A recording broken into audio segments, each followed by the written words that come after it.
Listen to this short story in English. Once upon a time, there was a young man called Lucas. Lucas lived in a small apartment and worked from home every day. His life was simple, almost always the same. Wake up, make coffee, turn on the computer, answer emails, go to sleep. But one Monday morning, something strange happened. Lucas woke up, looked at his phone, and saw a new notification. You have one new voice message from future you. He laughed and thought, this must be a joke. But the message was still there, waiting for him. After a few seconds, curiosity won. He put on his headphones, pressed play, and started listening. The voice sounded exactly like his voice, only a little older and more tired. Hey, Lucas. If you are listening to this, it means you still have time. I'm you, but from 10 years in the future. I don't have much time to explain, so I need you to listen carefully. Lucas froze. His heart started beating faster. He looked around the room as if someone could be watching him. The voice continued. In my time, you work all day, every day. You are always busy, always tired, and you still say the same thing you say today. One day, I will really focus on my English. One day, I will change my life. But that day never comes. You always wait. You always postpone. And I'm calling you now because I need you to change this. Lucas paused the message. He walked to the kitchen, took a deep breath, drank some water, and pressed play again. Listen, Lucas. Tonight, something small is going to happen. You are going to receive an email in English. It's about a job opportunity in another country. You will feel afraid. You will think, my English is not good enough. And your first reaction will be to ignore the email. But I'm asking you, don't do that. Answer the email. Even if your English is not perfect. Even if you are afraid. Just answer. Lucas could feel his hands shaking a little. An email? A job in another country? That sounded impossible. He almost laughed, but the voice sounded serious. You don't have to be perfect, the voice said. You just have to start. In my timeline, you delete that email.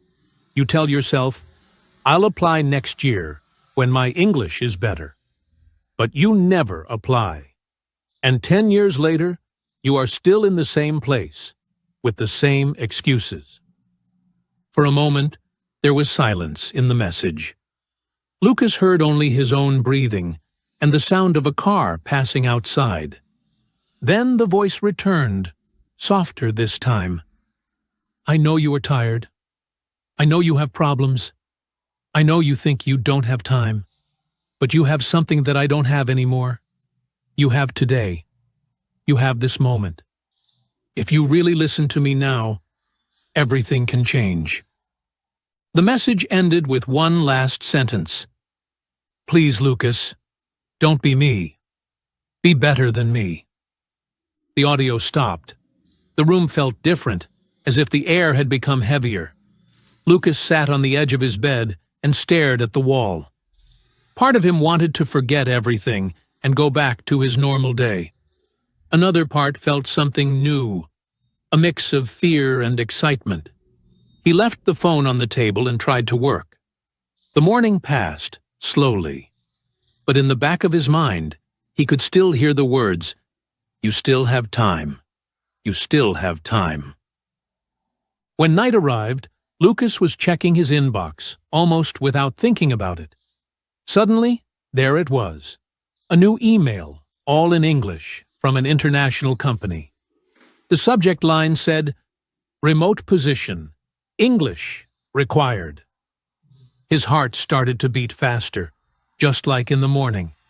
He moved the mouse to the delete button. His fingers stopped there for a second.